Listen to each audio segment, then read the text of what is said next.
Olá, gente querida. Chegamos para o segundo capítulo do livro Grande Magia e o tema desse capítulo é encantamento. Surge uma ideia. Agora que já falamos sobre o medo, podemos finalmente falar de magia. Vou começar lhe contando a coisa mais mágica que já me aconteceu. É sobre um livro que acabei não escrevendo. A história começa no início da primavera de 2006. Eu tinha acabado de publicar Comer, Rezar e Amar e estava tentando descobrir o que fazer depois disso, em termos criativos. Meus instintos me diziam que era hora de voltar às minhas raízes literárias e escrever um livro de ficção. Algo que eu não fazia há anos. Na verdade, fazia tanto tempo que não escrevia um romance que estava com medo de ter esquecido completamente como fazê-lo, de não saber mais falar a linguagem da ficção. Mas tinha uma ideia para o romance, uma ideia com a qual eu estava muito empolgada. A ideia se baseava em uma história que meu namorado, Felipe, havia me contado certa noite a respeito de algo que aconteceu na década de 1960 em seu país natal, o Brasil. Aparentemente, o governo brasileiro teve uma ideia de construir uma rodovia gigantesca que atravessaria a floresta amazônica. Isso se deu durante o período de desenvolvimento e modernização desenfreados, e o projeto deve ter parecido incrivelmente inovador. Os brasileiros investiram uma fortuna nesse plano ambicioso, e a comunidade internacional outros tantos milhões. Uma parte espantosa desse dinheiro imediatamente desapareceu em um buraco negro de corrupção e desorganização. Mas, por fim, uma quantidade suficiente de fundos foi parar nos lugares certos e o projeto da rodovia finalmente teve início. Tudo correu bem por alguns meses. Estavam fazendo progresso. Um certo trecho da estrada foi concluído. A floresta estava sendo conquistada. Foi quando começou a chover. Ao que parece, nenhum dos encarregados do planejamento do projeto havia compreendido plenamente o que significa a estação chuvosa na Amazônia. O canteiro de obras foi imediatamente inundado e tornou-se inabitável. A equipe não teve outra escolha senão ir embora, deixando para trás todos os equipamentos debaixo de metros de água. E quando voltaram, após o final das chuvas, muitos meses depois, descobriram, para o seu horror, que a floresta havia basicamente devorado a estrada. Seus esforços foram obliterados pela natureza, como se os trabalhadores e as estradas nunca tivessem existido. Não conseguiam nem dizer ao certo onde ficava a área em que tinham trabalhado. E todo o equipamento pesado havia desaparecido. Não tinha sido roubado, fora simplesmente engolido. Segundo me contou Felipe, escavadeiras com pneus da altura de um homem foram sugadas para dentro da terra e desapareceram para sempre. Sumiu tudo. Quando ele me contou essa história, especialmente a parte sobre como a selva engoliu as máquinas, eu senti calafrio nos braços e na nuca, certo enjoo e uma leve tontura. Foi como se estivesse me apaixonando, ou como se tivesse acabado de receber uma notícia alarmante. Ou ainda estivesse à beira de um precipício, olhando para algo lindo e fascinante, mas ao mesmo tempo perigoso. Já havia experimentado esses sintomas antes, então soube imediatamente o que estava acontecendo. Uma reação emocional e fisiológica assim tão intensa não me acontece com frequência. Porém, é comum o bastante e seus sintomas são suficientemente similares àqueles relatados por pessoas espalhadas pelo mundo todo e em diferentes períodos da história, para me fazer acreditar que posso chamá-la pelo seu devido nome, inspiração. É assim que nos sentimos quando surge uma ideia. Como funcionam as ideias? A esta altura, eu deveria explicar que dediquei toda a minha vida à criatividade e que ao longo do caminho desenvolvi um conjunto de crenças de como ela funciona e de como trabalhar com ela. que se baseia completa e descaradamente no pensamento mágico. E quando me refiro aqui a mágico, é no sentido literal da palavra, no sentido de Hogwarts. Estou me referindo ao sobrenatural, ao místico, ao inexplicável, ao surreal, ao divino, ao transcendente. Aquilo que é de outro mundo, porque a verdade é que acredito que a criatividade seja uma força de encantamento, não inteiramente humana em sua origem.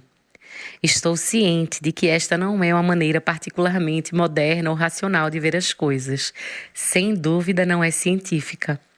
Outro dia mesmo, ouvi um respeitado neurologista dizer em uma entrevista: o processo criativo pode parecer mágico, mas não é. Com todo respeito, discordo. Acredito que o processo criativo é pura magia. Pois eis no que escolho acreditar a respeito de como funciona a criatividade. Acredito que o nosso planeta é habitado não apenas por animais, plantas, bactérias e vírus, mas também por ideias. Estas são uma forma de vida energética e incorpórea. São completamente separadas de nós, mas capazes de interagir conosco, ainda que de modo estranho. As ideias não têm um corpo material, mas têm consciência e certamente têm vontade própria. São movidas por um só impulso, o de se manifestar. E a única maneira pela qual uma ideia pode se manifestar em nosso mundo é por meio da colaboração com um parceiro humano. Ela só pode ser escoltada do nível do etéreo para o reino da realidade através dos esforços de um humano.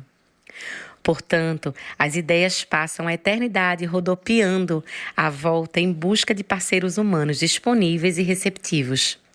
Estou falando aqui de todo tipo de ideia: a artística, científica, industrial, comercial, ética, religiosa, política. Quando uma ideia acredita que encontrou alguém, digamos você, que talvez possa trazê-la para o mundo, ela lhe faz uma visita, tenta chamar a sua atenção. Na maior parte das vezes você não percebe, provavelmente porque está tão consumida pelos próprios dramas, ansiedades, distrações, inseguranças e obrigações que não está receptiva à inspiração. Talvez não note porque está assistindo TV, fazendo compras, remoendo a raiva que sente de alguém, ponderando seus erros e fracassos ou simplesmente muito ocupada. A ideia tenta fazer um sinal para você, talvez por alguns minutos, talvez por alguns meses, talvez até por alguns anos. Mas quando finalmente percebe que você está alheia à mensagem, passa para outra pessoa. Contudo, às vezes, em ocasiões raras, porém magníficas, chega um dia em que você está aberta e relaxada o suficiente para de fato receber algo. Talvez você tenha baixado um pouco a guarda e esteja menos ansiosa. E é então que a mágica consegue se infiltrar. A ideia, sentindo sua abertura, começa a trabalhar em você. Envia os sinais de inspiração universais, tanto físicos quanto emocionais. Os calafrios nos braços e na nuca, o embrulho no estômago, os pensamentos agitados, aquela sensação de estar se apaixonando ou sendo dominada por uma obsessão. A ideia organiza consciências e portentos para você esbarrar pelo mundo, para manter seu interesse aguçado. Você começa a perceber todo tipo de sinal, a levá-lo em direção a ela. Tudo que você vê, toca e faz lembra da ideia. Ela acorda você no meio da noite e o distrai na sua rotina diária. Não deixa você em paz até ter toda a sua atenção. Então, em um momento tranquilo, ela pergunta: você quer trabalhar comigo? A essa altura, você tem duas opções de resposta. O que acontece quando você diz não? A resposta mais simples, claro, é não.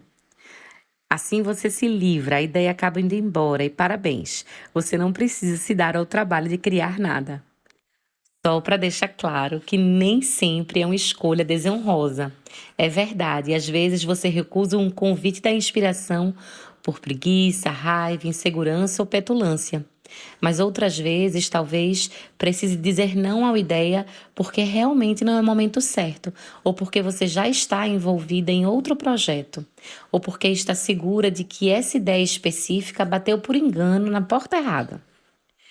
Muitas vezes fui abordada por ideias que sabiam não serem certas para mim, às quais tive que dizer educadamente: estou honrada com a sua visita, mas não sou a pessoa certa para o trabalho. Posso sugerir que você visite, digamos, Barbara Kingsolver? Sempre tento ser muito educada ao dispensar uma boa ideia. A última coisa que eu quero é que comece a circular pelo universo o boato que você é uma pessoa com quem é difícil de trabalhar. Qualquer que seja a sua resposta, no entanto, seja compreensiva com a pobre da ideia. Lembre-se de que tudo que ela quer é ser concretizada, está dando o melhor de si. Não tem outra opção a não ser bater em todas as portas que puder. Então talvez você precise dizer não. Quando você diz não, não acontece absolutamente nada. Na maioria das vezes, as pessoas dizem não. Durante a maior parte da vida, a maioria das pessoas sai andando por aí, dia após dia, dizendo não, não, não, não, não. Por outro lado, talvez um dia você possa simplesmente dizer sim. O que acontece quando você diz sim? Se você disser sim a uma ideia, é hora do espetáculo começar. Agora seu trabalho se torna ao mesmo tempo simples e complicado. Você fechou oficialmente um contrato com a inspiração e precisa tentar cumpri-lo. Seguir em frente até chegar ao imprevisível resultado. Você pode estipular como quiser os termos desse contrato. Na civilização ocidental contemporânea, o contrato criativo mais comum parece ser ainda do sofrimento. É o contrato que diz: destruirei a mim mesma e a todos que me rodeiam em um esforço para trazer à tona minha inspiração. E meu martírio será a insígnia da minha legitimidade criativa. Se você optar por fechar um contrato de sofrimento criativo, deve tentar se identificar ao máximo com o estereotipo do artista atormentado. Não lhe faltarão modelos a seguir. Para honrar o exemplo deles, siga estas regras fundamentais. Beba o máximo que puder, sabote todos os seus relacionamentos, trave batalhas sangrentas consigo mesma, expresse constante insatisfação com o trabalho, compita invejosamente com seus colegas, ressinta-se da vitória dos outros, proclame-se amaldiçoado, não abençoado, por seus talentos, vincule sua noção de valor próprio a recompensas externas, seja arrogante quando tiver sucesso e autocomisserativo quando fracassar. Valorize a escuridão acima da luz, morra jovem, culpe a criatividade por sua morte. E esse método funciona? Funciona, claro. Funciona maravilhosamente bem, até que você acaba morrendo por causa dele. Então, se quiser isso, siga esse método. Por favor, se estiver comprometido com o seu sofrimento, não deixe que eu nem ninguém o tire de você. Eu não estou certa de que esse caminho seja especialmente produtivo ou que vá trazer satisfação e paz duradouras a você e àqueles que ama. Tenho de admitir que esse método de vida criativa pode ser extremamente glamouroso e é capaz de resultar em um excelente filme biográfico depois que você morrer. Portanto, se preferir uma vida curta de glamour trágico a uma vida longa e rica em satisfações, e muitos preferem, vá em frente. Seja como for, sempre tive a impressão de que quando o artista atormentado está fazendo birra ou dando chiliques, a musa está sentada tranquilamente em um canto, lixando as unhas, esperando pacientemente que o sujeito se acalme e tome juízo para que todo mundo possa voltar a trabalhar. Porque, no fim das contas, a única coisa que importa é o trabalho, não é? Ou será que não deveria ser? E se existir um jeito diferente de lidar com isso? Posso te fazer uma sugestão? Um jeito diferente. Um jeito diferente é cooperar de maneira plena, humilde e alegre com a inspiração. Acredito que foi assim que a maioria das pessoas abordou a criatividade durante a maior parte da história. Antes de entrarmos numa de La Boheme. Você pode receber suas ideias com respeito e curiosidade, e não com drama e temor. Você pode remover quaisquer obstáculos que o estejam impedindo de viver de maneira mais criativa possível, entendendo que tudo que é ruim para você provavelmente também é ruim para o seu trabalho. Você pode dar um tempo na bebida para manter sua mente mais aguçada, pode nutrir relacionamentos mais saudáveis para não se deixar distrair por catástrofes emocionais que você mesmo criou. Você pode ousar sentir satisfação de vez em quando com o que criou. E se um projeto não der certo, encará-lo como um experimento válido e construtivo. Pode resistir às seduções da grandiosidade, da culpa e da vergonha.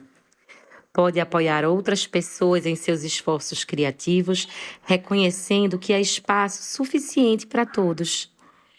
Pode medir o seu valor com base em sua dedicação ao sucesso, não em seus sucessos ou fracassos. Pode lutar contra seus demônios com terapia, oração ou humildade. E não lutar contra seus dons. Em parte, ao compreender que, de qualquer forma, não são os demônios que fazem o trabalho. Pode acreditar que você não é escrava da inspiração, nem a inspiração seu senhor. Mas algo muito mais interessante, a inspiração é uma parceira e que vocês estão trabalhando juntas para alcançar algo fascinante que vale a pena. Você pode ter uma vida longa, fazendo e produzindo coisas muito legais o tempo todo. Talvez consiga se sustentar com suas atividades, talvez não. Mas pode reconhecer que não é aquilo que importa de fato. E quando chegar ao final dos seus dias, poderá agradecer a criatividade por tê-la abençoado com uma existência encantada, interessante e apaixonada. Esse é outro jeito de lidar com a criatividade. Você decide. A ideia cresce. Bem, voltemos à minha história sobre magia. Graças ao Felipe, que tinha me contado sobre a Amazônia, fui visitada por uma grande ideia. Isto é, a ideia de que deveria escrever um romance sobre o Brasil na década de 60. Especificamente, me senti inspirada a escrever um romance sobre os esforços para construir a fatídica rodovia que deveria atravessar a floresta. Essa ideia me parecia épica e empolgante. Era também intimidadora. Que diabos eu sabia a respeito da Amazônia brasileira ou de construção de estradas na década de 60? Mas todas as boas ideias parecem intimidadoras a princípio, então resolvi ir em frente. Concordei em fechar um contrato com a minha ideia, trabalharíamos juntas, tínhamos um acordo, por assim dizer. Prometi a minha ideia que nunca lutaria contra ela, nem a abandonaria. Que me esforçaria ao máximo para cooperar com ela até que o nosso trabalho estivesse concluído. Fiz então o que se faz quando se está seriamente comprometida com um projeto ou uma atividade: abrir espaço. Desentulhei minha área de trabalho e minha mente. Me comprometi com várias horas de pesquisa de todas as manhãs. Me forcei a dormir cedo para poder acordar ao amanhecer e estar pronta para trabalhar. Disse não a distrações sedutoras e a convites para eventos sociais, a fim de poder focar no meu trabalho. Comprei livros sobre o Brasil e liguei para especialistas do assunto. Comecei a estudar português. Comprei fichas catalográficas, meu método preferido para organizar minhas anotações, e me permiti começar a sonhar com esse novo mundo. E nesse espaço, mais ideias começaram a surgir e os contornos da história começaram a tomar forma. Decidi que a heroína do meu romance seria uma americana de meia-idade chamada Evelyn. A história se passaria no fim da década de 60, uma época de grandes reviravoltas políticas e culturais. Evelyn, porém, levava uma vida tranquila no centro de Minnesota. Era uma solteirona que passou 25 anos trabalhando como secretária executiva em uma grande empreiteira no meio oeste. Durante esse tempo, ela nutre uma paixão silenciosa e impossível pelo chefe, um homem casado e trabalhador que nunca a enxergou como nada além de uma eficiente secretária. O chefe tem um filho, o sujeito ambicioso e de caráter duvidoso. O filho fica sabendo desse gigantesco projeto de construção no Brasil e convence o pai a participar da licitação. Usa todo o seu charme e poder de persuasão para levar o pai a investir toda a sua fortuna, toda a fortuna da família no empreendimento. Com uma enorme quantidade de dinheiro e extravagantes sonhos de glória, o herdeiro da empresa logo parte em direção ao Brasil. Rapidamente, tanto o rapaz quanto o dinheiro desaparecem. Arrasado, o pai despacha Evelyn, sua fiel embaixadora, para a Amazônia, a fim de tentar encontrar o jovem e o dinheiro desaparecidos. Movida por um senso de dever e por amor ao chefe, Evelyn segue rumo ao Brasil, onde a sua vida organizada e monótona é virada de cabeça para baixo, lançando-a em um mundo de caos, mentiras e violência. O que se segue é uma série de dramas e epifanias, e é também uma história de amor. Decidi dar ao romance o título de Evelyn das Amazônias. Escrevi uma proposta e enviei à editora, que gostou e concordou em publicá-lo. Fechei então o segundo contrato com a minha ideia, dessa vez um contrato formal, com firma reconhecida, prazos e tudo mais. Estava agora totalmente comprometida. Comecei a trabalhar de verdade. A ideia perde o rumo. Alguns meses depois, contudo, um drama na vida pessoal me desviou do propósito de produzir um drama inventado. Em uma viagem de rotina aos Estados Unidos, Felipe, o meu namorado, foi detido por um agente de imigração e impedido de entrar no país. Ele não tinha feito nada de errado, mas o Departamento de Segurança Interna o pôs na cadeia mesmo assim e depois o deportou. Fomos informados de que Felipe nunca mais poderia voltar aos Estados Unidos, a menos que nós nos casássemos. Se quisesse estar com meu grande amor durante esse período de exílio estressante e indefinido, teria que empacotar toda a minha vida imediatamente e encontrá-lo no exterior. Foi o que eu fiz. Deixei meu país e fiquei com ele durante quase um ano, lidando com o nosso drama e com a papelada da imigração. Com todo esse transtorno, estava longe de ter o ambiente ideal para me dedicar a escrever um romance complexo sobre a Amazônia brasileira na década de 60, especialmente com a quantidade de pesquisa que seria necessária. Acabei então pondo Evelyn de lado, com promessas sinceras de que voltaria ela mais tarde, assim que a estabilidade fosse restituída na minha vida. Guardei todas as anotações para o romance e o resto dos meus pertences em um depósito e tomei um avião rumo ao outro lado do mundo para ficar com Felipe e tentar resolver a nossa confusão.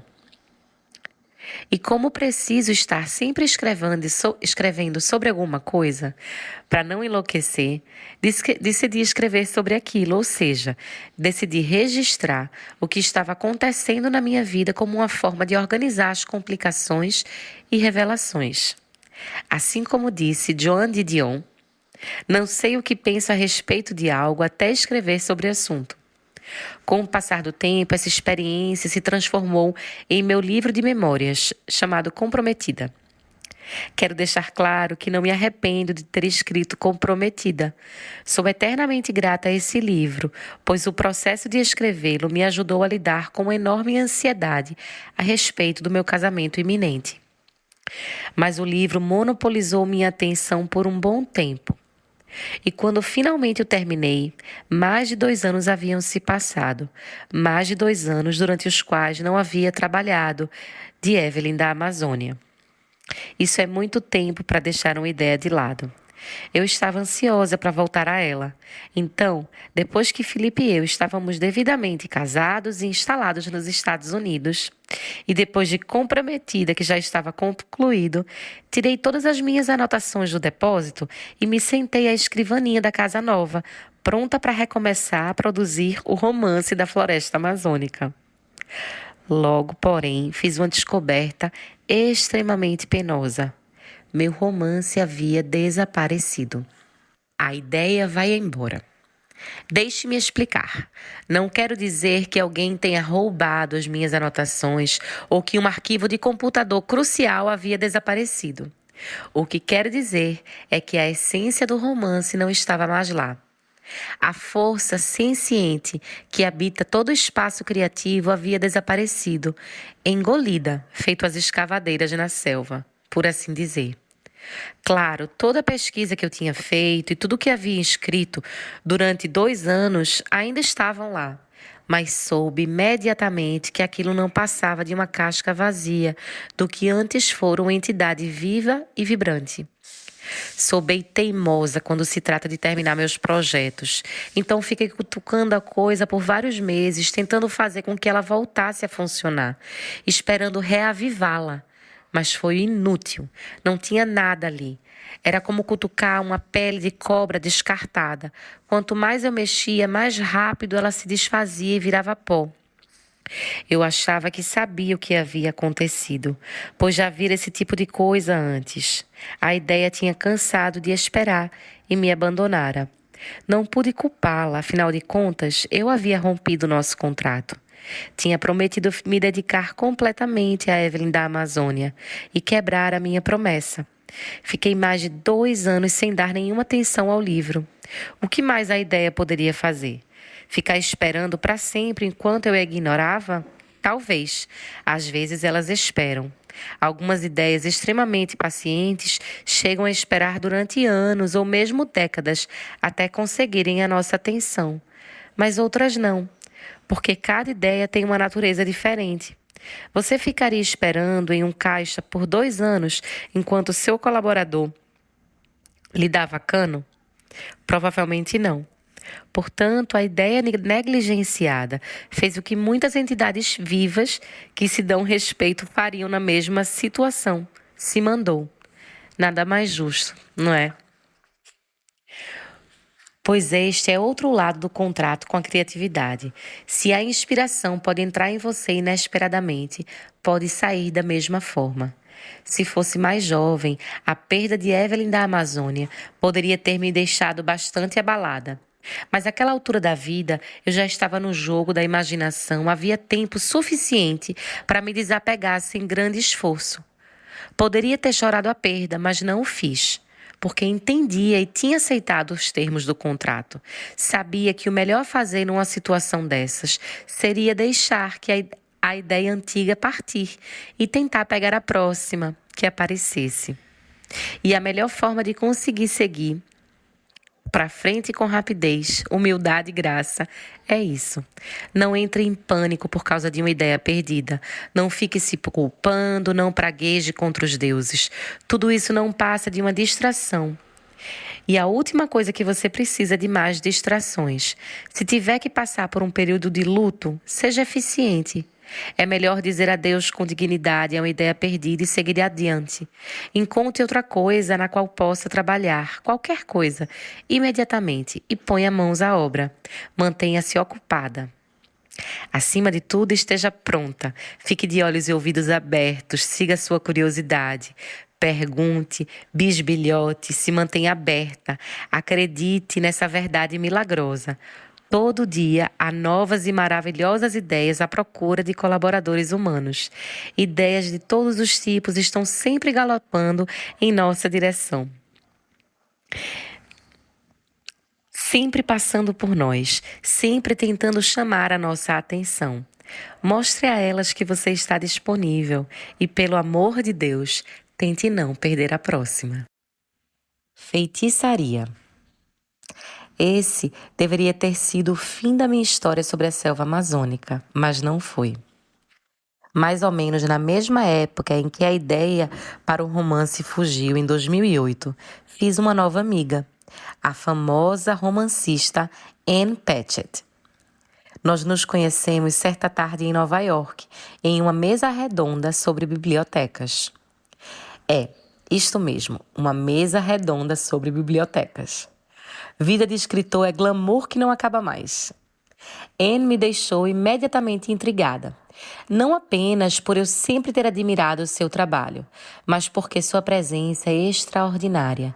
Tem uma capacidade sobrenatural de se encolher, de se fazer quase invisível para melhor observar o mundo à sua volta, na segurança do anonimato, a fim de poder escrever sobre ele sem ser notada. Em outras palavras, seu superpoder é esconder seus superpoderes. Não é de surpreender, portanto, que eu não tenha imediatamente reconhecido Anne como a célebre autora na primeira vez que nos encontramos. Ela parecia tão despretensiosa, minúscula e jovem, que achei que fosse a assistente de alguém. Talvez até assistente da assistente de alguém. Quando finalmente me dei conta de quem ela era, pensei, meu Deus, ela é tão simples. Mas estava enganada. Uma hora depois, Patchett subiu à tribuna e deu uma das palestras mais poderosas e fascinantes que já ouviu. Abalou a sala e me abalou também. Foi então que eu percebi que aquela mulher era, na verdade, bem alta e forte, e linda, e passional e brilhante. Era como se ela tivesse tirado a capa da invisibilidade e uma deusa tivesse surgido. Fiquei maravilhada. Nunca tinha visto alguém se transformar daquele jeito, de um minuto para o outro. E como não tenho noção de limites, fui até ela, após o evento, e me agarrei nos braços dela, ansiosa para pegar aquela criatura incrível antes que se tornasse invisível novamente. Anne, eu disse, sei que acabamos de nos conhecer, mas preciso dizer, você é extraordinária e eu te amo. Bem, ao contrário de mim, Ann Patchett tem noção de limites. Olhou para mim meio desconfiada, como seria de se imaginar. Parecia estar decidindo algo a respeito de mim. Fiquei por um instante sem saber o que esperar. Mas o que ela fez em seguida foi maravilhoso. Tomou meu rosto nas mãos, me deu um beijo e declarou: eu também te amo, Liz Gilbert. Naquele instante nasceu uma amizade. Os termos dessa amizade, contudo, viriam a ser um tanto incomuns. Anne e eu não moramos na mesma região. Eu estou em Nova Jersey e ela no Tennessee. Então não era como se pudéssemos nos encontrar uma vez por semana para almoçar. Além disso, nenhuma de nós é muito fã de falar pelo telefone. E as redes sociais não eram o melhor lugar para cultivar aquele relacionamento. Decidimos então nos conhecer melhor por meio da arte, quase esquecida da epistolografia, em uma tradição que continua até hoje. Anne e eu começamos a escrever longas cartas uma a outra, todos os meses. Cartas de verdade, em papel de verdade, com envelope, selos e tudo mais. É uma maneira bastante antiquada de se manter uma amizade, mas somos ambas pessoas bastante antiquadas. Escrevemos sobre os nossos casamentos, famílias, amizades e frustrações, mas, acima de tudo, escrevemos sobre escrever. E foi assim que, no outono de 2008, Anne mencionou ao acaso, em uma das suas cartas, que havia começado a trabalhar em um romance sobre a floresta amazônica. Por razões óbvias, aquilo me chamou a atenção. Escrevi de volta e perguntei sobre o que, mais especificamente, se tratava o romance. Expliquei que também tinha começado a trabalhar em um romance sobre a floresta amazônica, mas que o meu me havia escapado, porque eu negligenciei. Algo que eu sabia que ela entenderia. Em sua carta seguinte, Anne respondeu que ainda era cedo demais para saber exatamente sobre o que seria o romance. Era um projeto bem recente. A história estava apenas começando a tomar forma. Que ela me manteria informada conforme fosse evoluindo. Em fevereiro do ano seguinte, Anne e eu nos encontramos pessoalmente pela segunda vez na vida. Nós nos apresentaríamos em um evento em Portland, em Oregon. Na manhã de apresentação, tomamos café da manhã juntas no hotel. Ela me contou que estava empenhada na produção do livro, aquele que já havia escrito e que já tinha mais de 100 páginas. Certo, eu disse, agora você tem que me contar do que se trata esse romance amazônico. Eu estou louca para saber. Você primeiro, respondeu ela. Já que o seu livro veio antes, conte sobre o que era o seu romance amazônico, aquele que escapou. Tentei resumir o meu ex-romance da maneira mais concisa possível. Era a história, expliquei, de uma solteirona de meia-idade de Minnesota que há muitos anos nutre uma paixão secreta pelo chefe casado. Ela se envolve em um negócio arriscado na selva amazônica, quando uma enorme quantidade de dinheiro e uma pessoa desaparecem. Minha protagonista é enviada até lá para resolver a situação, e a sua vida tranquila vira um completo caos, mas é também uma história de amor. Anne ficou me encarando do outro lado da mesa por um bom tempo. E antes de continuar, eu preciso explicar que, sem dúvida, ao contrário de mim, Anne é uma verdadeira lady com modos refinados. Nada nela é vulgar ou grosseiro, o que contribuiu para me deixar ainda mais chocada quando ela finalmente falou. Você só pode estar de sacanagem com a minha cara. Por quê? Perguntei. Sobre o que é o seu romance? E ela respondeu. O meu romance é sobre uma solteirona de Minnesota que há muitos anos nutre uma paixão secreta pelo chefe casado. Ela se envolve em um negócio arriscado na selva amazônica, quando uma enorme quantidade de dinheiro e uma pessoa desaparecem. Minha protagonista é enviada para lá, para resolver a situação, e a sua vida tranquila vira um completo caos, mas é também uma história de amor. Que porra é essa? Gente, isso não é uma categoria. Esse não é um enredo de um livro de suspense escandinavo ou de um romance sobre vampiros. É um enredo extremamente específico. Você não pode ir a uma livraria e pedir ao vendedor que lhe mostre uma seção de livros sobre solteironas de meia-idade de Minnesota apaixonada por seus chefes casados, que são enviadas à floresta amazônica para encontrar pessoas desaparecidas e salvar projetos fadados ao fracasso. Isso não existe. É verdade que quando passamos aos detalhes mais específicos, víamos que havia algumas diferenças.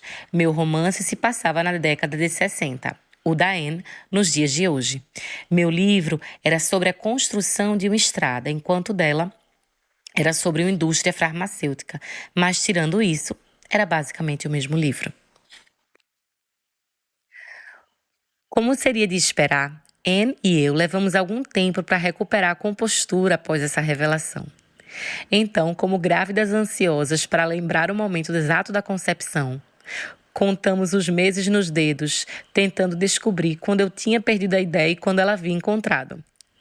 Descobrimos juntas que os dois eventos ocorreram mais ou menos ao mesmo tempo. Na verdade, achamos que a ideia pode ter sido oficialmente transmitida no dia em que nos conhecemos. Aliás, achamos que foi passada com um beijo. Isso, meus amigos, é a grande magia. Um pouco de perspectiva. Bem, antes de nos empolgarmos demais, quero fazer uma pausa e pedir que você considere todas as conclusões negativas que eu poderia ter tido a respeito desse incidente, caso estivesse a fim de arruinar a minha vida. A pior conclusão que eu poderia ter chegado, e também a mais destrutiva, seria que Anne Patchett havia roubado a minha ideia. Isso teria sido absurdo, claro, pois Anne nunca sequer ouvira falar da minha ideia. E, além disso, é o ser humano mais ético que eu já conheci. No entanto, as pessoas tiram conclusões abomináveis como essa o tempo todo. Convencem-se de que foram roubadas, quando na verdade isso não aconteceu. Esse pensamento vem de uma deplorável lealdade à noção de escassez, da crença de que o mundo é um lugar de carência e de que nunca haverá o suficiente de tudo para todos. O lema dessa mentalidade é: alguém roubou o que era para ser meu. Se eu tivesse decidido assumir essa postura, certamente teria perdido minha querida nova amiga. Também teria me afundado em um estado de ressentimento, inveja e culpa. Outra possibilidade teria sido voltar à raiva contra mim mesma. Poderia ter pensado: tá vendo? Essa é a maior prova de que você é um inútil, Liz. Porque você nunca cumpre as suas promessas. Esse romance queria ser seu, mas você estragou tudo porque é preguiçosa, estúpida e não serve para nada. E sempre volta a atenção para o lugar errado. É por isso que você nunca será uma grande escritora. Finalmente, poderia ter voltado o meu ódio contra o destino. Poderia ter dito: eis aqui a prova de que Deus gosta mais de Anne do que de mim. Pois Anne é a romancista eleita e eu, como sempre suspeitei nos momentos mais sombrios, não passo de uma impostora. O destino zomba de mim enquanto a cobre de glórias. Sou o bobo da fortuna e ela sua queridinha. E essa é a eterna injustiça e tragédia da minha existência amaldiçoada. Mas eu não fiz nada dessa bobagem. Em vez disso, optei por ver aquilo como um pequeno milagre. Senti-me grata e surpresa por ter desempenhado um papel, por menor que seja, nesse estranho desenrolar de eventos. Era o mais próximo que já sentira da feitiçaria. Não estava disposta a desperdiçar aquela experiência incrível me prendendo a mesquinharias. Enxerguei o ocorrido como uma prova rara e esplêndida de que minhas crenças mais esdrúxulas sobre criatividade poderiam de fato ser verdade. De que as ideias são entes vivos, de que estão sempre em busca de um colaborador humano mais disposto, de que têm vontade consciente, de que se movem de uma alma para outra e de que sempre tentarão encontrar o canal mais rápido e eficiente para chegar à Terra, assim como fazem os raios. Além disso, agora estava inclinada a acreditar que as ideias também são espirituosas, pois o que ocorreu entre mim e Anne não foi apenas fenomenal, mas também curiosa e encantadoramente engraçado. Propriedade. Acredito que a inspiração sempre se esforçará ao máximo para trabalhar com você. Mas, se você não estiver pronta ou disponível, ela poderá de fato optar por deixá-lo e procurar outro colaborador humano. Na verdade, isso acontece com frequência. E é assim que, certa manhã, você abre o jornal e descobre que outra pessoa escreveu o seu livro, dirigiu sua peça, lançou o seu álbum, produziu seu filme, financiou seu negócio, abriu seu restaurante ou patenteou sua invenção. Ou manifestou de alguma forma uma centelha de inspiração que você teve anos antes, mas nunca cultivou devidamente ou nunca conseguiu levar a cabo. Isso pode irritá-la, mas não deveria, pois você não fez a sua parte, não estava pronta ou aberta o suficiente, ou não agiu rápido o bastante para que a ideia se consolidasse em você e se concretizasse. Portanto, ela partiu em busca de um novo parceiro, e essa pessoa acabou por concretizá-la. Depois que publiquei Comer, Rezar e Amar, não sei quantas pessoas, literalmente mais do que posso contar, me acusaram com raiva de eu ter escrito o livro delas. Era para ser meu esse livro, rosnam, me fuzilando com os olhos na fila de autógrafos de algum evento literário em Houston, Toronto, Dublin ou Melbourne. Eu estava planejando escrever esse livro um dia, você escreveu a minha vida. Mas o que eu posso dizer? Que diabos eu sei sobre a vida daquele estranho? Do meu ponto de vista, encontrei uma ideia desacompanhada, perdida por aí, e fugi com ela. Embora seja verdade que tive sorte com Comer, Rezar e Amar. Sem dúvida, tive muita sorte. Também é verdade que trabalhei como louca naquele livro. Lancei-me aquela ideia como um salmão se lança contra a corrente. Depois que ela penetrou minha consciência, não deixei de segui-la por um momento sequer, até o livro estar pronto. Então pude ficar com ela para mim. Mas também já perdi várias ideias no decorrer dos anos, ou melhor, perdi ideias que acreditei erroneamente estarem destinadas a ser minhas. Outras pessoas acabaram escrevendo os livros que eu queria muito ter escrito. Outros realizaram projetos que poderiam ter sido meus. Em 2006, por exemplo, flertei por um tempo com a ideia de escrever um livro não ficção sobre a cidade de Newark, em Nova Jersey, ao qual daria o título Brick City, Cidade de Tijolos. Meu plano, em teoria, consistia em seguir o carismático prefeito de Newark, Cory Booker, e escrever a respeito de seus esforços para transformar aquela cidade fascinante, porém conturbada. Era uma ideia legal, mas que acabei não concretizando. Para ser honesta, parecia ser muito trabalhosa e eu estava planejando outro livro, então nunca me empenhei o suficiente em colocá-la em prática. Em 2009, o Sundance Channel produziu e levou ao ar um documentário sobre a conturbada história de Newark, em Nova Jersey, e outros esforços de Cory Booker para transformar a cidade. O nome do programa era Brick City. Minha reação ao ficar sabendo disso foi de puro alívio.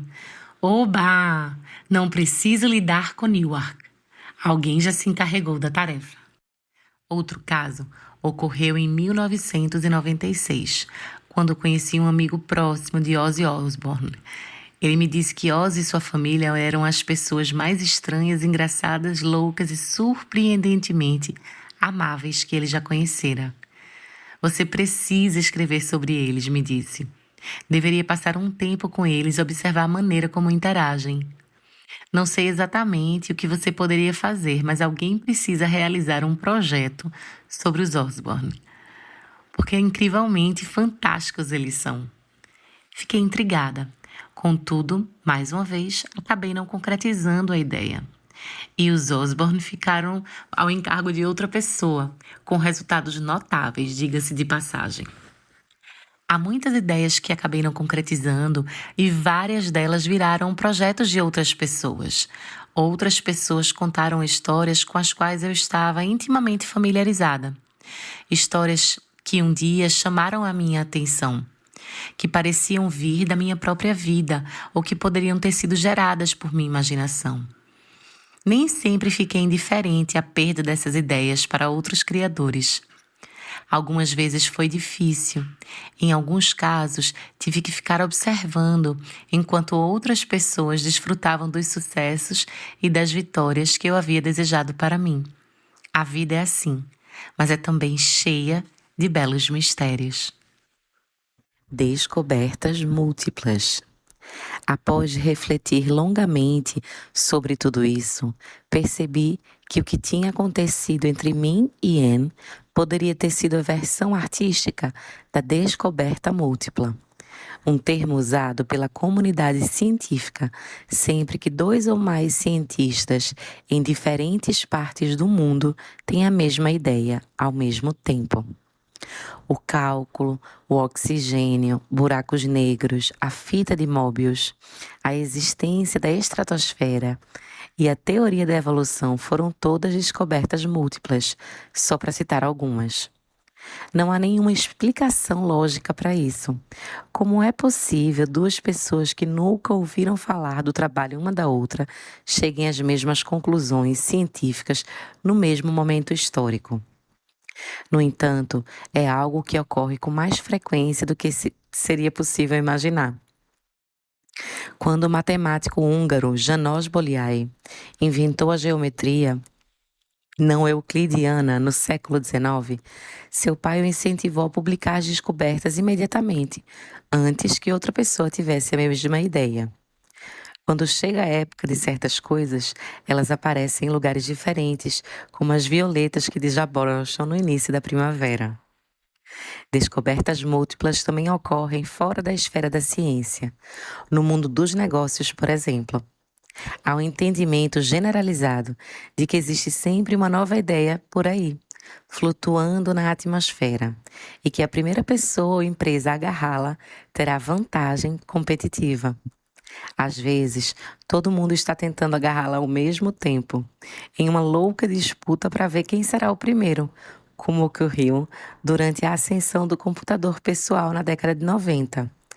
Descobertas múltiplas acontecem até em relacionamentos românticos.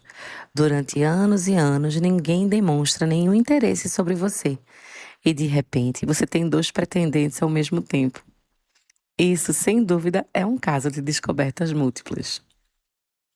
Para mim, descobertas múltiplas são maneiras encontradas pela inspiração de minimizar os riscos, de tentar encontrar a sintonia perfeita trabalhando em duas frentes. Ela tem direito a fazer isso se quiser. Na verdade, tem direito a fazer o que bem entende e nunca é obrigada a justificar os seus motivos a nenhum de nós. Na minha opinião, temos sorte de a inspiração ao menos falar conosco. Seria pedir demais que, além disso, ela ainda nos desse explicações. No fim, são apenas violetas tentando desabrochar. Não se preocupe com a irracionalidade e a imprevisibilidade de toda essa esquisitice. Entregue-se. Esse é o contrato bizarro e sobrenatural da vida criativa. Não existe roubo, não existe propriedade, não existe tragédia, não existe problema. Lá de onde vem a inspiração, não existe tempo nem espaço. Assim como não existe competição, ego ou limitações. Tudo que existe é a teimosia da própria ideia, que se recusa a interromper sua busca até que tenha encontrado um colaborador igualmente obstinado, ou múltiplos colaboradores, conforme o caso. Trabalhe com essa teimosia, trabalhe com ela com o máximo de abertura, confiança e diligência que puder. Dê tudo de si, pois prometo, se comparecer ao trabalho dia após dia, talvez deu a sorte de, em uma manhã qualquer, desabrochar de repente. A cauda do tigre. Uma das melhores explicações que já ouvi a respeito desse fenômeno, isto é, a maneira como as ideias penetram e abandonam ao seu bel prazer a consciência humana, veio da maravilhosa poetisa americana Ruth Stone. Nós nos conhecemos quando Ruth já tinha quase 90 anos e ela me regalou com histórias sobre o seu extraordinário processo criativo. Contou-me durante a infância, em uma fazenda na Virgínia, às vezes estava trabalhando no campo quando de repente ouvia um poema vindo em sua direção. Ouvia-o atravessar a paisagem, veloz como um cavalo a galope. Sempre que isso acontecia, sabia exatamente o que fazer. Corria como o diabo para casa, tentando se manter à frente do poema, esperando conseguir chegar a um papel e um lápis rápido o suficiente para poder agarrá-lo. Assim, quando o poema passasse por ela, poderia pegá-lo e anotá-lo, deixando que as palavras vertessem sobre a página. Às vezes, contudo, não era rápida o bastante e não conseguia chegar ao papel e ao lápis a tempo. Quando isso ocorria, sentia o poema atravessar o seu corpo. Ele permanecia dentro dela por um instante, em busca de uma reação. Então ia embora, antes que ela pudesse agarrá-lo. Galopando pela terra, nas palavras de Ruth, à procura de outro poeta. No entanto, às vezes, e essa é a parte mais louca, ela quase o perdia.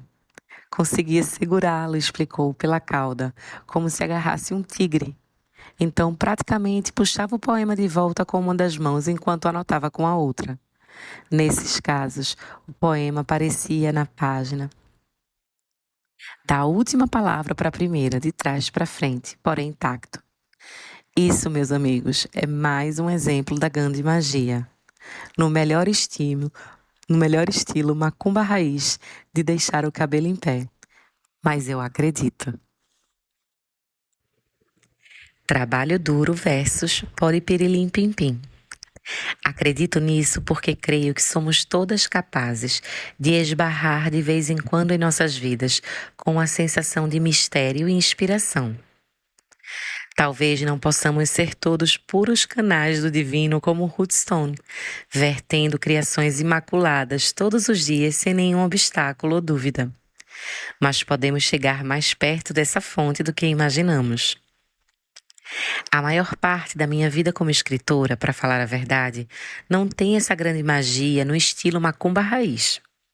A maior parte dessa minha vida consiste meramente em trabalhar duro, com muita disciplina, sem nenhum glamour. Eu sento diante da escrivaninha e trabalho feito uma condenada. E é assim que funciona. A maior parte do tempo não tem esse encantamento do pozinho mágico. Mas às vezes esse encantamento acontece.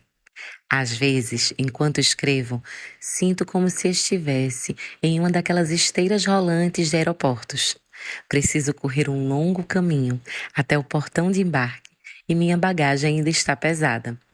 Mas é como se estivesse sendo delicadamente impulsionada por uma força interior. Há algo me carregando, algo poderoso e generoso. E esse algo definitivamente não sou eu. Talvez você conheça essa sensação. E a sensação que temos quando fazemos ou produzimos algo maravilhoso e mais tarde refletimos sobre aquela obra, pensamos: não sei de onde veio isso. Você não consegue repetir aquilo, não consegue explicar, mas a impressão que tem é de que estava sendo guiada. Isso só me ocorre raramente, mas quando ocorre é a sensação mais magnífica que se pode imaginar. Acho que não existe na vida felicidade mais perfeita do que esse estado, exceto talvez a sensação de se apaixonar. Na Grécia Antiga, o termo usado para definir o mais alto grau de felicidade humana era eudamônia, que basicamente significa ser habitada por um bom daemon, ou seja, uma espécie de guia espiritual criativo divino tomando conta de você. Observadores modernos talvez não se sentiram confortáveis com a noção do mistério divino e chamam-no simplesmente de estado de fluxo. No entanto, tanto os gregos quanto os romanos acreditavam na ideia de um daemon criativo, uma espécie de elfo doméstico, por assim dizer, que vivia na casa das pessoas e, às vezes, as ajudava em seus trabalhos domésticos. Os romanos tinham um termo específico para esse prestativo elfo doméstico. Para eles, esse era o gênio de cada um, nossa deidade guardiã, o canal da nossa inspiração. Ou seja, os romanos não acreditavam que uma pessoa tinha dons excepcionais. Ela acreditava que essa pessoa tinha um gênio. É uma distinção sutil, porém importante. Ser versus ter. E, na minha opinião, um construto psicológico. A ideia de um gênio exterior ajuda a manter o ego do artista sob controle, distanciando-o de certa forma do fardo de receber todos os créditos ou toda a culpa pelo resultado do seu trabalho. Em outras palavras, se o trabalho for bem sucedido, você é obrigado a agradecer o seu gênio exterior pela ajuda e não se deixar levar pelo narcisismo completo. Por outro lado, se o trabalho fracassar, a culpa não é totalmente sua. Você pode dizer: ei, não olhe para mim, meu gênio não apareceu hoje. De uma forma ou de outra, o vulnerável ego humano fica protegido da influência corruptiva dos elogios, protegido do efeito corrosivo da humilhação. Preso sob a pedra. Acho que a sociedade fez um grande desserviço aos artistas quando começou a dizer que certas pessoas eram gênios, em vez de dizer que tinham gênios. Isso ocorreu na época da Renascença, com a ascensão de uma visão de mundo mais racional e humanista. Os deuses e os mistérios foram perdendo espaço e, de repente, passamos a atribuir todo o crédito e toda a culpa da criatividade aos próprios artistas, responsabilizando-os completamente, frágeis humanos pelos caprichos da inspiração. Logo, passamos também a venerar a arte e os artistas muito além do que deveríamos. A distinção de gênio, assim como as recompensas e os status, com frequência associados a ela, elevou os criadores a uma espécie de casta sacerdotal, talvez até deidades menores. o que, da maneira como vejo, é muita pressão para meros mortais, por mais talentosos que sejam. E então que os artistas começaram realmente a pirar, enlouquecidos e esmagados pelo peso e pela estranheza dos seus dons. Acho que, quando o artista carrega o fardo do rótulo do gênio, acaba perdendo a capacidade de não se levar muito a sério e de criar livremente. Vejo o caso de Harper Lee, por exemplo, que não escreveu nada durante décadas após o sucesso fenomenal de O Sol é para Todos. Em 1962, quando questionada sobre a possibilidade de escrever outro livro, Lee escreveu: "Tenho medo. Quando se está no topo, só há uma direção possível." Como Lee nunca se pronunciou de maneira mais detalhada sobre a sua situação, nunca saberemos por que a autora tão bem-sucedida não escreveu mais dezenas de livros no decorrer da vida. Pergunto-me, contudo, se talvez não tenha ficado presa sobre a pressão da pedra da sua própria reputação. Talvez o fardo da responsabilidade tenha se tornado grande demais e o seu talento artístico tenha morrido de medo. Ou pior, talvez tenha sido vítima da autoconcorrência. Mas ao final de contas, de que Harper Lee poderia ter medo?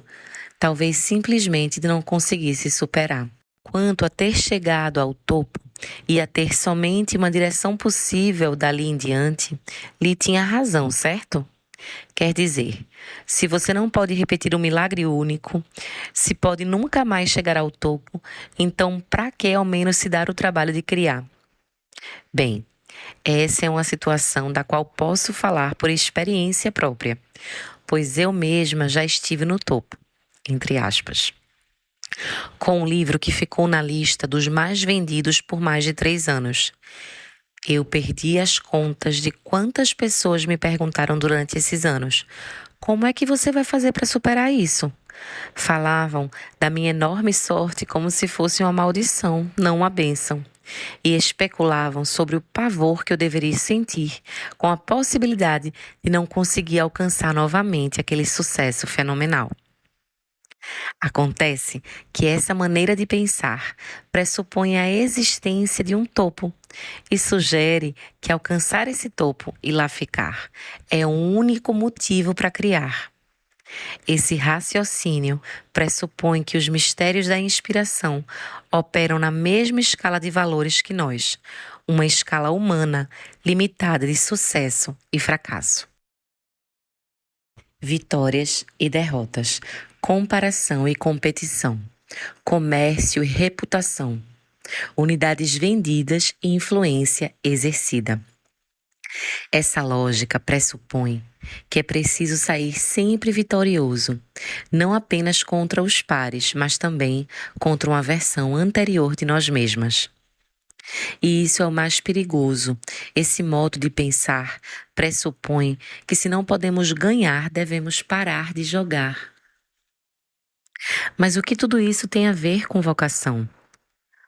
Com fazer aquilo que amamos, com a estranha comunicação entre o humano e o mágico, com a fé, com a glória discreta de apenas produzir coisas e compartilhá-las de coração aberto e sem expectativas. Gostaria que Harper Lee tivesse continuado a escrever. Gostaria que, logo após ter publicado Sol é para Todos e ganhado um Pulitzer, ela tivesse produzido uma série de 5 livros baratos e de leitura fácil, uma aventura romântica, um drama policial, uma história para crianças, um livro de receita, uma espécie de narrativa de ação, qualquer coisa. Talvez você pense que eu esteja brincando, mas eu não estou. Imagine o que ela poderia ter criado, mesmo acidentalmente, com uma abordagem dessas. No mínimo, poderia ter convencido todo mundo a esquecer que um dia fora Harper Lee. Poderia ter se convencido a esquecer que um dia fora Harper Lee. O que teria sido libertador do ponto de vista artístico. Felizmente, após tantas décadas de silêncio, por fim, teremos acesso a um pouco mais da voz de Harper Lee. Há pouco tempo foi descoberto o manuscrito de um romance que ela havia escrito antes do Sol é para Todos. Em outras palavras, um livro produzido antes de o mundo inteiro está observando e esperando, cheio de expectativas, para ver o que ela faria em seguida. Contudo, eu gostaria que alguém tivesse conseguido convencê-la a continuar escrevendo e publicando pelo resto da vida. Teria sido um presente para o mundo e teria sido um presente para ela também. Poder ter continuado trabalhando como escritora, desfrutando dos prazeres e das satisfações desse trabalho. Pois, no fim das contas, a criatividade é um presente para o Criador, não só para o público. Gostaria que alguém tivesse dado a Ralph Ellison o mesmo tipo de conselho. Escreva qualquer coisa e lance sem ficar pensando muito a respeito. E também a F. Scott Fitzgerald. E a qualquer outro criador famoso ou não, que acabou desaparecendo sob a sombra da própria reputação, seja real ou imaginária. Gostaria que alguém lhes tivesse dito que enchessem um monte de páginas de blá blá blá e publicassem, e que se dane o resultado. Parece sacrilégio, até mesmo sugerir isso, não é? Ótimo. Só porque a criatividade é mística não quer dizer que não deva ser desmistificada, especialmente se isso significa libertar os artistas das limitações de seus delírios de grandeza, do seu pânico e do seu ego. Deixe-a ir e vir. O mais importante a se entender a respeito da eudaimonia, esse encontro arrebatador entre um ser humano e a inspiração criativa divina, é que não se pode esperar que ela esteja disponível o tempo todo. Ela vai e vem, e você precisa deixá-la ir e vir. Sei disso pessoalmente, pois o meu gênio, de onde quer que venha, não tem hora para aparecer. Não segue horários humanos e certamente não organiza sua programação de acordo com a minha disponibilidade. Às vezes suspeito que esteja fazendo bico por fora como gênio de outra pessoa. Talvez até trabalhando para vários artistas diferentes, como uma espécie de prestador de serviços criativos autônomo. Há momentos em que tateio no escuro, buscando desesperadamente algum estímulo criativo mágico, mas nada me vem. Então, de repente, vapt! A inspiração chega do nada. E com a mesma rapidez que chegou, vupt! Volta a desaparecer. Certa vez tirei um cochilo no trem, no caminho do trabalho. E enquanto dormia, sonhei com um conto inteiro, absolutamente intacto. Acordei do sonho, peguei a caneta e escrevi toda a história em um surto febril de inspiração. Foi o mais próximo que cheguei do puro momento Rootstone. Algum canal se abriu dentro de mim e as palavras verteram sobre as páginas sem nenhum esforço. Ao revisitar aquele conto, mal precisei mexer em uma palavra. Parecia perfeito do jeito que estava. Parecia perfeito e ao mesmo tempo estranho. Não era sequer o tipo de coisa sobre a qual escreveria normalmente. Vários críticos observaram mais tarde como aquele conto era diferente do resto da coleção. Um deles chegou a descrever aquilo como realismo mágico yankee. Era uma história de encantamento, escrita sob o efeito de encantamento. E até um estranho poderia sentir a presença do pó de pirlim-pim-pim. Eu nunca tinha escrito e jamais voltei a escrever nada como aquilo. Ainda penso nesse conto como a joia escondida mais extraordinária que desenterrei dentro de mim. Aquilo foi, sem dúvida, a grande magia em ação. Mas foi também há 22 anos e nunca mais aconteceu. E pode acreditar, nesse meio tempo já tirei muitos cochilos em trens. Desde então, tive momentos de maravilhosa comunhão criativa, mas nada tão puro e emocionante quanto foi aquele encontro fantástico. Ela veio e se foi. O que eu estou tentando dizer é, se meu plano for ficar sentada esperando por outra inspiração, criativa, ardorosa e imaculada como aquela, pode ser que precise esperar por muito, muito tempo. Então não fico parada, esperando para escrever quando o meu gênio decidir me fazer uma visita. Na verdade, acredito que meu gênio, quem passa um bom tempo esperando por mim, para ver se levo mesmo esse trabalho a sério. Às vezes eu sinto que ele está sentado num canto me observando trabalhar dia após dia, semana após semana, mês após mês, só para se certificar de que eu não estou de brincadeira, de que eu estou realmente empenhada de corpo e alma naquele esforço criativo. Quando o meu gênio está convencido de que não estou embromando, às vezes parece para oferecer ajuda. Em alguns casos, essa ajuda só chega quando já estou trabalhando há 2 anos em um projeto. Certas vezes não chega a durar mais de 10 minutos. Quando a ajuda chega, aquela sensação de esteira rolante sob os meus pés, da esteira rolante sob minhas palavras. Fico feliz da vida e pego a carona. Nesses casos, escrevo como se não fosse exatamente eu. Perco a noção do tempo, de espaço e de mim. Enquanto acontece, agradeço ao mistério pela ajuda. E quando vai embora, deixo ir e continuo trabalhando com afinco assim mesmo, esperando que algum dia meu gênio reapareça. Trabalho de um jeito ou de outro, entende? Com ou sem ajuda.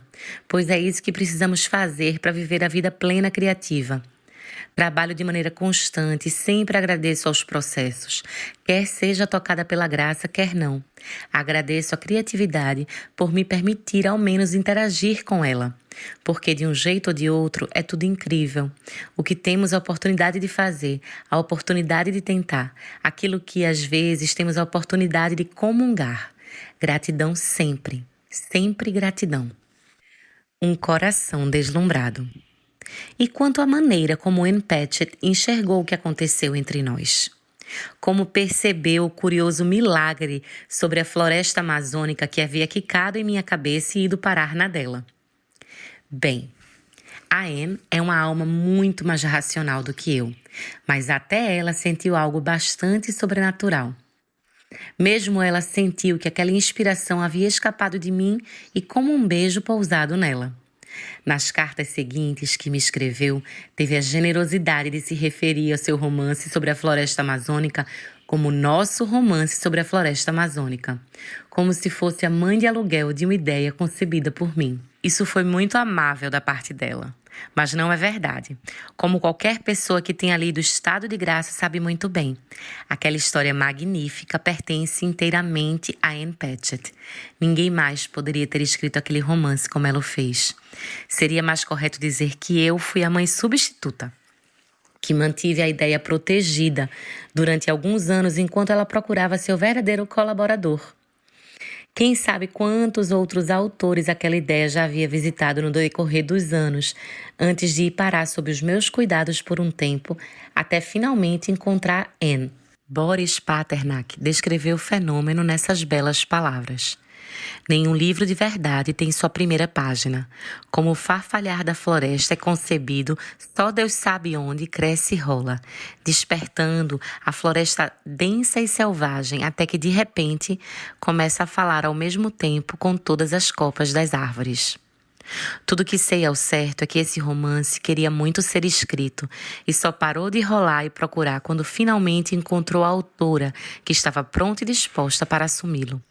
Não mais tarde, não algum dia, não em alguns anos, não quando as coisas melhorassem ou quando a vida ficasse mais fácil, mas naquele momento. Então aquela se tornou a história de Ann. Tudo que me restou dela foi um coração deslumbrado e a sensação de viver em um mundo extraordinário, cheio de mistérios, como disse o físico britânico Sir Arthur Eddington, sobre o funcionamento do universo. Há algo desconhecido fazendo algo que não sabemos o que é. Mas a melhor parte é que eu não preciso saber. Não exijo uma tradução do desconhecido. Não preciso entender o que tudo significa, onde as ideias são concebidas originalmente. Ou por que a criatividade funciona de maneira tão imprevisível. Não preciso saber por que às vezes conseguimos conversar livremente com a inspiração. E outras vezes damos um duro danado sozinhos e não produzimos nada. Não preciso saber por que hoje uma ideia decidiu visitar você e não a mim. Ou por que visitou a nós dois, ou por que nos abandonou. Nenhum de nós tem como saber nada disso, pois esse é um dos grandes enigmas do universo. Tudo que sei ao certo é que é assim que eu quero passar a minha vida, colaborando da melhor maneira que puder com as forças de inspiração que não tenho como ver, comprovar, controlar ou entender. Devo admitir que é um ramo de trabalho estranho, mas não consigo pensar em uma maneira melhor de passar os dias.